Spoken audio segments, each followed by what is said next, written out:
Hello dear students, welcome to all of you. Student IQ classes में आपका स्वागत है। स्टूडेंट, आज के वीडियो में हम लोग जो है जो दर्पण पढ़ रहे थे, जो दर्पण हमारा समाप्त हो चुका था, आज हम लोग दर्पण के ऑब्जेक्टिव करने वाले हैं।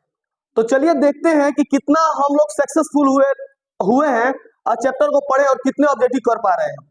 और इसमें मैं आप लोगों को साथ साथ चैप्टर भी बताते चलूंगा। जैसे कोई ऑब्जेक्टिव बताऊंगा तो उसको मैं विस्तार से भी बताऊंगा।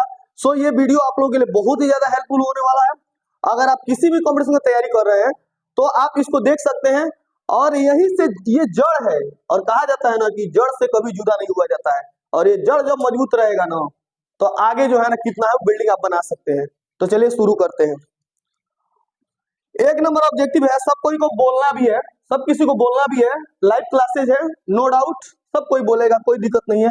ऐसा हम लोग को सीरियस होकर नहीं पढ़ना है, हम लोग को सीरियस होकर नहीं पढ़ना है। एंजॉय करने के साथ साथ हम लोग को पढ़ते चलना है। ये नहीं कि ये रिकॉर्ड क्लास अगर हो रहा है तो इसमें नहीं बोले, ठीक है ना।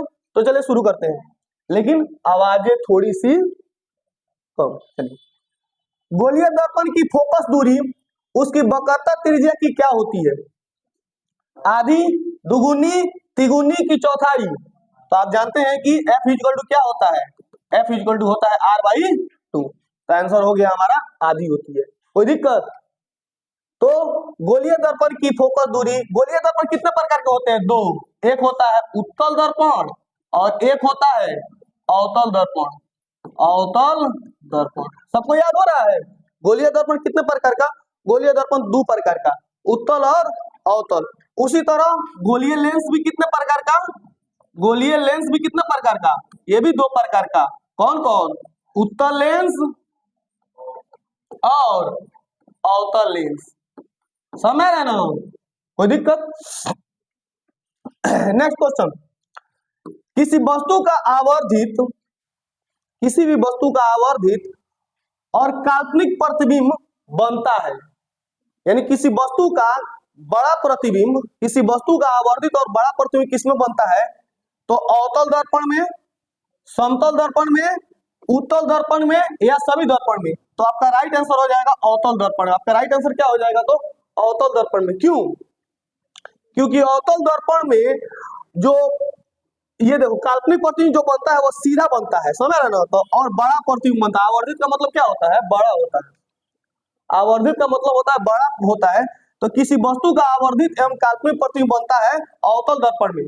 देखिए, समतल दर्पण में भी काल्पनिक प्रतिबिंब भी बनता है, समतल दर्पण में भी काल्पनिक प्रतिबिंब बनता है, लेकिन वस्तु के बराबर बनता है। वस्तु के क्या बनता है? तो बराबर बनता है।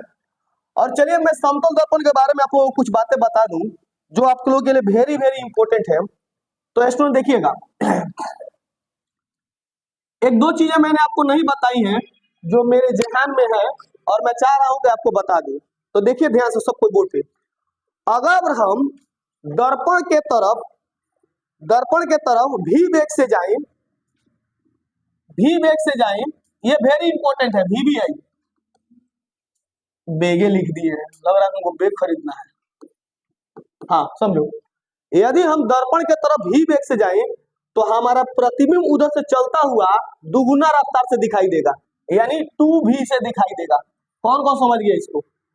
कहने का मतलब है यदि हम दर्पण की तरफ भी वेग से जाते हैं तो उधर से प्रतिबिंब कितना वेग से चलता हुआ दिखाई देगा? 2v। मतलब कि यदि हम 2 मीटर प्रति सेकंड के वेग से दर्पण की तरफ बढ़ रहे हैं, मान लो कि वो बोर्ड हमारा दर्पण है ना, और हम इसके तरफ 2 मीटर प्रति सेकंड के वेग से जा रहे हैं, तो प्रतिबिंब कितना वेग से आता हुआ? तो उधर से लगेगा 4 मीटर प्रति सेकंड वेग से दौड़ता हुआ दिखाई दे रहा है। समझ रहे ना? तो चलिए, समझ रहे ना? अच्छा, समतल दर्पण आप लोगों को बताए थे, जिसका सतह, जिसका परावर्तक सतह समतल होता है उसे हम लोग क्या कहते हैं? तो समतल दर्पण कहते हैं।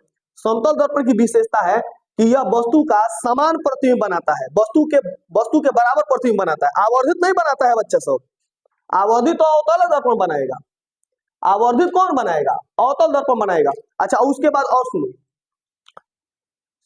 किसी समतल दर्पण में, ध्यान पॉइंट नोट करना, किसी समतल दर्पण में वस्तु का पूरा प्रतिबिंब प्राप्त करने के लिए दर्पण कम से कम आधा होना चाहिए, वस्तु से आधा होना चाहिए। यानी अगर हम 5 फीट के हैं, मान लेते हैं कि हम 5 फीट, माने हम तो 3 इंच है, 5 फीट 3 इंच है, लेकिन अगर 5 फीट के अगर आदमी है तो दर्पण लगभग कितना होना चाहिए, 2.5 फीट होगा, तब वस्तु का पूरा प्रतिबिंब बनेगा। समझ रहे ना। तो अगर कोई पूछ दे कि किसी वस्तु का पूरा प्रतिबिंब प्राप्त करने के लिए दर्पण कितना होना चाहिए, तो दर्पण उसके आधा होना चाहिए। कितना होना चाहिए, आधा होना चाहिए। यानी 6 फुट का व्यक्ति है तो दर्पण कितना फुट का होना चाहिए, 3 फुट का होना चाहिए, तब उसका पूरा प्रतिबिंब दिखाई देगा। समझ रहे ना। चलिए, और भी बहुत सारी बातें हैं, मैं एक क्लास लाके उसको और बता दूंगा। चलिए, 2 नंबर हो गया, प्रकाश की एक किरण समतल दर्पण में 60 डिग्री के कोण बनाते हुए टकराती है तो परावर्तन कोण क्या होगा। अरे नहीं भाई, 60 होगा। गजब बात है। किसी भी दर्पण में जितना डिग्री के एंगल पे जाएगी उतना ही डिग्री के एंगल पर रिफ्लेक्ट होगी। ये आप लोग भूल गए क्या। तो क्यों बोल रहे हैं 45, आपका 60 होगा। यदि 60 डिग्री कोण पर जाती है तो 60 डिग्री के कोण पर ही उधर से रिटर्न मारेगी। यहां तक किसी कोई दिक्कत है क्या। अगला क्वेश्चन कह रहा है कि यदि किसी वस्तु को एक दर्पण के निकट रखने पर प्रतिबिंब सीधा बने, अरे समझना, यदि किसी वस्तु को एक दर्पण के निकट रखने पर प्रतिबिंब सीधा बने किंतु दूर रखने पर उल्टा प्रतिबिंब बने तो वह दर्पण होगा। यदि किसी वस्तु को एक दर्पण के सामने निकट रखने पर प्रतिबिंब सीधा बनता है किंतु दूर रखने पर उल्टा बनता है तो वह दर्पण एक्चुअली में अवतल दर्पण होगा। बिल्कुल राइट आंसर है। अब पूछिए क्यों। देखिए, हाई पी है, हाई एफ है, हाई सी है, तो यदि दर्पण के निकट रख देंगे, दर्पण के एकदम निकट रखेंगे तो कह रहा है कि सीधा बने, तो बिल्कुल सही है, इधर सीधा बन जाता है ना, सीधा बन जाता है। और दर्पण से अगर दूर रखते हैं तो उल्टा कैसा बनता है, उल्टा, क्योंकि अवतल दर्पण में कौन कंडीशन बनता है, 6 कंडीशन बनता है। तो यदि निकट रखेंगे तो किधर बनेगा, सीधा बन जाएगा, और दूर रखेंगे तो हमेशा कैसा बनता है, उल्टा बनता है। तो हमारा राइट आंसर क्या हो जाएगा, तो राइट आंसर क्या हो जाएगा, अवतल दर्पण। और समतल उत्तल नहीं, उत्तल दर्पण, ये तो हो गया। चलिए, यहाँ तक बात। नेक्स्ट क्वेश्चन, साइड मिरर के रूप में हम लोग कौन दर्पण का उपयोग करते हैं, उत्तल लेंस नहीं रे, उत्तल लेंस, अवतल लेंस दोनों। आई देखो, साइड मिरर के रूप में, आप सुनो, अरे रुको ना, साइड मिरर के रूप में हम लोग किसका उपयोग करेंगे, यहाँ पे तो उत्तल लेंस दिया है, अवतल लेंस दिया है, दोनों दिया है, इनमें से तो कोई नहीं दिया है, तो हम लोग उत्तल दर्पण का उपयोग करते हैं। तो चलो, उतना दिमाग लगाने की जरूरत है, उत्तल दर्पण होगा तो आंसर हो जाएगा इनमें से कोई नहीं। ठीक है, साइड मिरर के रूप में हम लोग किसका उपयोग करते हैं, तो उत्तल दर्पण का। ठीक है, और हजामती दर्पण में किसका उपयोग करते हैं, अवतल का, हजामती दर्पण में अवतल का। आगे बढ़े। हाँ, सोलर कुकर में कौन सा दर्पण उपयोग किया जाता है, अवतल। सोलर कुकर में अवतल दर्पण का उपयोग किया जाता है। ठीक है, अरे हाँ या ना। नेक्स्ट क्वेश्चन, गोलीय दर्पण में दूरियों को सदा किसके सापेक्ष मानते हैं, ध्रुव के, कि किसी भी नियत बिंदु के, कि वक्रता केंद्र के, कि फोकस के। तो हमेशा याद रखिएगा, दूरियों को किससे मापते हैं, हमेशा ध्रुव से मापते हैं। किसी गोलीय दर्पण में दूरियां कहां से मापी जाती है, ध्रुव से, यानी पोल से मापी जाती है। कोई दिक्कत नहीं यहां तक। और नेक्स्ट क्वेश्चन देखिएगा, अनंत पर स्थित किसी बिंब का प्रतिबिंब अवतल दर्पण के फोकस में बनता है। अनंत पर स्थित किसी बिंब का प्रतिबिंब अवतल दर्पण फोकस में बनता है तो इसका आवर्धन क्या होगा। यदि प्रतिबिंब फोकस में बनता है तो आवर्धन क्या होगा, यानी सिंपल सी बात है कि फोकस में बनता है तो आवर्धन का मान 1 से क्या होगा, तो कम होगा, 1 से क्या होगा, तो कम होगा। आवर्धन का मान 1 से कम होगा, आवर्धन का मान 1 से कम होगा, 1 से कम होगा, यानी 1 बड़ा होगा। यदि m बराबर 1 है, m बराबर 1 है, देखना ध्यान से, m बराबर 1 है तो वस्तु बराबर है, वस्तु का वस्तु और प्रतिबिंब, वस्तु प्रतिबिंब बराबर है। सही बात है ना। यदि m का मान अगर 1 है, अब किताब में ढूंढे, यहाँ पर देखिए, m का मान 1 है तो वस्तु प्रतिबिंब दोनों आपस में क्या है, बराबर है। लेकिन m बराबर कब होते हैं? जब c पर होता है तभी ना बराबर होता है। जब c पर होता है तो बराबर होता है, और जब c से उधर ले जाते हैं तो प्रतिबिंब क्या होने लगता है? छोटा होने लगता है, राइट? अरे प्रतिबिंब छोटा की बड़ा होने लगता है? प्रतिबिंब बड़ा होने लगता है ना, प्रतिबिंब बड़ा होने लगता है, ध्यान दीजिएगा लोग। सही में यदि सी पर रहेगा तो पूरा बन जाएगा, और सी से जैसे उधर ले जाते हैं तो बड़ा होने लगता है, यानी आवर्धन का मान क्या होगा? तो बड़ा होगा 1 से। तो आवर्धन का मान बड़ा होगा 1 से। नहीं, ये नहीं, ये होगा सी नंबर होगा, ये बिल्कुल सही है। नहीं समझ में आ रहा है? देखो कैसे, अरे जब m का मान 1 होगा तो वस्तु और प्रतिबिंब बराबर होंगे, और आप जानते हैं कि m का मान 1 कब होगा? c पर होगा। जब वस्तु c पर होती है तो जब c से उधर बढ़ाएंगे तो प्रतिबिंब विशाल बनना शुरू हो जाता है, यानी m का मान जो है 1 से ज्यादा होना शुरू होता है, तो m का मान 1 से ज्यादा होगा। तो आपका राइट आंसर हो जाएगा 8। इसको और अच्छा तरीके देखने के लिए मैंने वीडियो जो बनाया है उसको आप देख लीजिएगा और क्लियर होगा, लेकिन आई होप ये क्लियर हो गया होगा। कैसे बताए हैं? अरे भाई c पर है तो c देखो, अनंत पे थी तो फोकस तो बहुत छोटा बनता था, अनंत से थोड़ा सा घास गया तो वो छोटा बनता था। c पर वस्तु को लेके आए तो बराबर बन गया। अब जैसे c से उधर बड़ा ना बनते जाएगा तो m बराबर होगा। ठीक है, चलिए next question. Search light, search light में किसका उपयोग होता है जी? उत्तल का, अवतल का, समतल का? तो सर्च लाइट में हम लोग अवतल का उपयोग करते हैं ना, सर्च लाइट में अवतल दर्पण का उपयोग करते हैं, ठीक है ना। लेकिन स्ट्रीट लाइट में उत्तल दर्पण, सर्च लाइट में अवतल, स्ट्रीट यानी गलियों का लाइट में किसका उपयोग करते हैं? उत्तल का, क्योंकि वो किरणों को क्या करता है? फैला देता है। और सर्च लाइट टॉर्च में किसका उपयोग करते हैं? अवतल का, एक बिंदु पर फोकसित करता है, राइट? देखते थे ना हम लोग, अब तो नहीं आता है वो लाइट, पहले वो लाइट आता था उसमें शीशा लगा होता था, है ना, और खोल के शीशा, अक्सर हम लोग जो है ना बचपन में क्या करते थे, उसको खोल के शीशा ले खेलते थे, है ना। और लाइटों में का पुरनका लाइट होता तो होता था, समझ रहे ना। अब तो पतरका लाइट आ गया है बैटरी वाला, समझ रहे ना। वो हम लोग लाते थे, उसमें का शीशा लगा रहता, तो कौन शीशा लगा रहता था? अवतल। कौन शीशा? अवतल। तो सर्च लाइट में अवतल। चलिए, किस दर्पण में केवल आभासी प्रतिबिंब बनता है? केवल आभासी बनता है उत्तल दर्पण में। किसमें? उत्तल दर्पण में, और समतल दर्पण में भी। तो आपका राइट आंसर आएगा डी। उत्तल दर्पण और समतल दर्पण दोनों में बनता है, तो आपका राइट आंसर क्या हो जाएगा? डी होता है। समतल दर्पण में भी हमेशा आभासी प्रतिबिंब बनता है, तो इसीलिए दोनों, ये डी हो जाएगा हमारा आंसर। समतल दर्पण में प्रतिबिंब की प्रकृति क्या होती है? समतल दर्पण में प्रतिबिंब कैसा होता है? आभासी और बराबर होता है ना, आभासी और बराबर होता है, आभासी और बराबर होता है, आभासी और बराबर होता है। चलिए जा नेक्स्ट, चलिए, प्रकाश के परावर्तन के कितने नियम है? 2 नियम है। गोलीय दर्पण में फोकसांतर है वक्रता त्रिज्या F = क्या होता है? R/2, F = R/2। परावर्तन के नियम से निर्धारित होता है, आपतन कोण परावर्तन कोण का बराबर होता है। बिल्कुल सही है। अरे हाँ ना याना, हवा में प्रकाश की चाल कितनी होती है? 3 गुना। देखो ध्यान से, चक्रियाने वाला question, cm second, mm second, kilo second, metre second, तो क्या होता है? Metre second. चारों में ऑप्शन सेम दिया है, बच्चा फटाक से मार देगा किसी में, लेकिन ये नहीं देखेगा यूनिट तो देखो, मीटर प्रति सेकेंड होता है ना। तो ये सब आप लोग भी दिमाग रखिएगा, लोग घबराइएगा नहीं।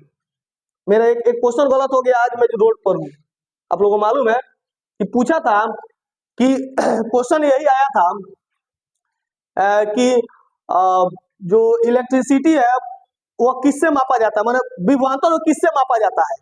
विभवांतर किससे मापा जाता है? तो वोल्ट मीटर दिया था, वोल्ट मीटर। एक दिया था वोल्ट मीटर, और एक दिया था पोटेंशियोमीटर, और एक दिया था और कुछ दे दिया था, एक दिया था इनमें से कोई नहीं, अब नहीं, तीसरा दिया था इनमें से एक से अधिक, इनमें से एक से अधिक, चौथा दिया था कोई नहीं, चौथा था वोल्ट मीटर। बस हम बाहर के चले आए वोल्ट मीटर पे, लेकिन इंग्लिश में वोल्ट को पोटेंशियल कहते हैं, इंग्लिश में वोल्ट मीटर को क्या कहते हैं, पोटेंशियल कहते हैं। तो ए और बी दोनों आंसर होगा, ए और बी दोनों आंसर होगा। मेरा जॉब चला गया। इसीलिए एक नंबर का बहुत बड़ा महत्व होता है, स्टूडेंट याद रखिएगा लोग। और जबकि वो क्वेश्चन कितना आसान था, कितना आसान क्वेश्चन था, लेकिन गया ना मैं जिंदगी से हाथ धो लिया। तो ऐसे आप लोगों को नहीं होना है, ठीक है। तो दिमाग रखिएगा लोग, मीटर प्रति सेकंड दिया है तो ध्यान दीजिएगा लोग, मीटर प्रति सेकंड पर ही लगाना है। ये किलोमीटर में नहीं होगा, ये सीएम नहीं होगा, और ये एमएम नहीं होगा, समझ रहे ना। चलिए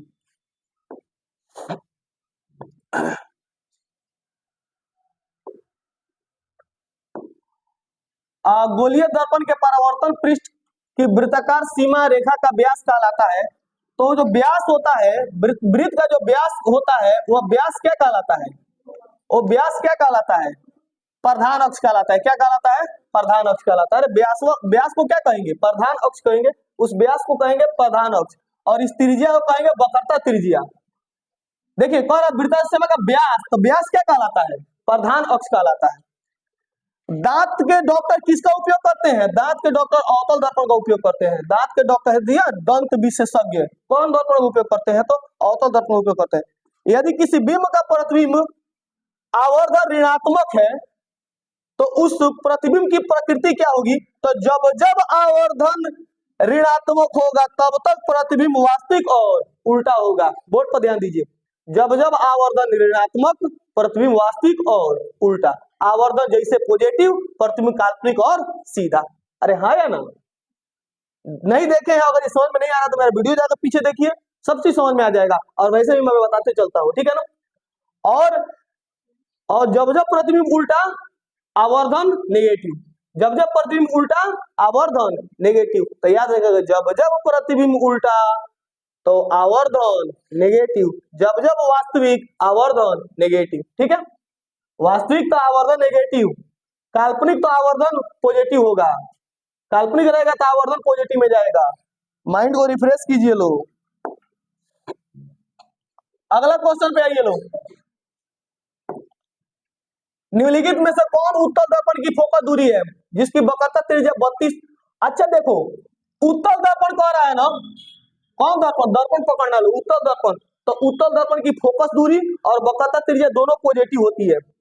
अवतल दर्पण की फोकस दूरी और वक्रता त्रिज्या दोनों पॉजिटिव होती है, मैंने बताया था। अवतल दर्पण की फोकस दूरी और वक्रता त्रिज्या नेगेटिव होती है। तो उत्तल दर्पण है तो फोकस दूरी निकालना है, वक्रता त्रिज्या 32 है। वक्रता त्रिज्या कितना है, 32। तो 32 है तो वक्रता त्रिज्या तो कितना हो जाएगा, +16 होगा, नॉट इन -16। -16 होगा जी, नहीं +16 होगा। क्यों, क्योंकि उत्तल दर्पण है। उत्तल दर्पण की फोकस दूरी क्या होती है, तो पॉजिटिव होती है, वक्रता त्रिज्या भी पॉजिटिव होती है। आगे बढ़े, नई कांतीय चिन्ह प्रॉपर्टी के अनुसार दर्पण के सामने रखे बिंब की बिंब दूरी ली जाती है। हाँ, तो दर्पण की सभी दूरियां धनात्मक ली जाती है। कैसा लिया जाता है, दर्पण की सभी दूरियां, नई कांतीय चिन्ह प्रवर्त दर्पण के सामने रखे बिंब की देखो, दर्पण के सामने रखे बिंब की बिंब दूरी, अरे बिंब की बिंब दूरी ऋणात्मक ली जाती है। और अब वस्तु दूरी हमेशा किसमें होती है, वस्तु दूरी हमें देखो, बिंब की बिंब दूरी, वस्तु की वस्तु दूरी किसमें होती है, नेगेटिव होती है। तो हमेशा नेगेटिव। अरे ये दर्पण है तो इसके सामने वस्तु रखिएगा तो वस्तु दूरी हमेशा किसमें होता है, वस्तु दूरी हमेशा ऋणात्मक होता है, राइट। चलिए, निम्न में से किस दर्पण की फोकस दूरी धनात्मक होगी, फोकस दूरी धनात्मक होगी उत्तल दर्पण की। किसकी, उत्तल दर्पण की, सही है ना। उत्तल दर्पण की फोकस दूरी धनात्मक होती है। चलिए, लग रहा है कि आप लोग को नहीं समझ में आ रहा है, तभी आप लोग ऐसा बोल रहे हैं, नहीं समझ में आ रहा है का। चलिए, अब वैसे भी ऑब्जेक्टिव है।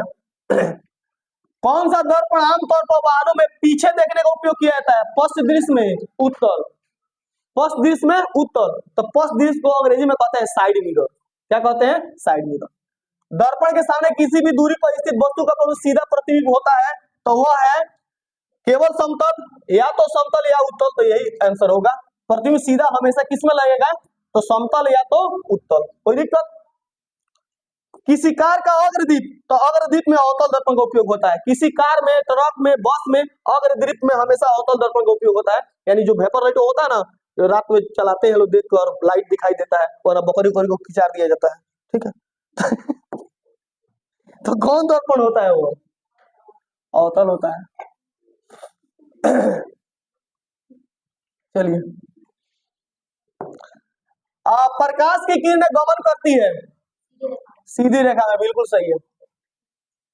और टेढ़ी रेखा में, अरे नहीं, प्रकाश की किरणें हमेशा सीधी रेखा में आप लोग लिखिएगा। ऐसे तो गमन टेढ़ी रेखा में करती है, लेकिन हम लोग सीधी रेखा में आंसर लगाएंगे, ठीक है ना, क्योंकि प्रकाश एक अनुप्रस्थ तरंग है। प्रकाश एक अनुप्रस्थ तरंग है। दाढ़ी बनाने में और दाढ़ी बनाने में समतल दर्पण की फोकस दूरी क्या होती है? समतल दर्पण की फोकस दूरी अनंत होती है, याद रखिएगा। समतल दर्पण की फोकस दूरी क्या होती है? अनंत होती है। अवतल दर्पण के सामने वस्तु को कहाँ रखा जाए ताकि प्रतिबिंब उल्टा, वास्तविक और समान आकार का बने? अच्छा, समान आकार के बनेगा वक्रता केंद्र पर। समान बनने के लिए कहाँ पर रखेंगे? वक्रता केंद्र पर रखेंगे ना। अवतल दर्पण में वस्तु का समान प्रतिबिंब बने तो कहाँ पर रखेंगे? वक्रता केंद्र पर सी पर रखेंगे। कहाँ पर रखेंगे? सी पर। तो जब सी पर रखेंगे तो समान प्रतिबिंब बनता है। अरे हाँ या ना?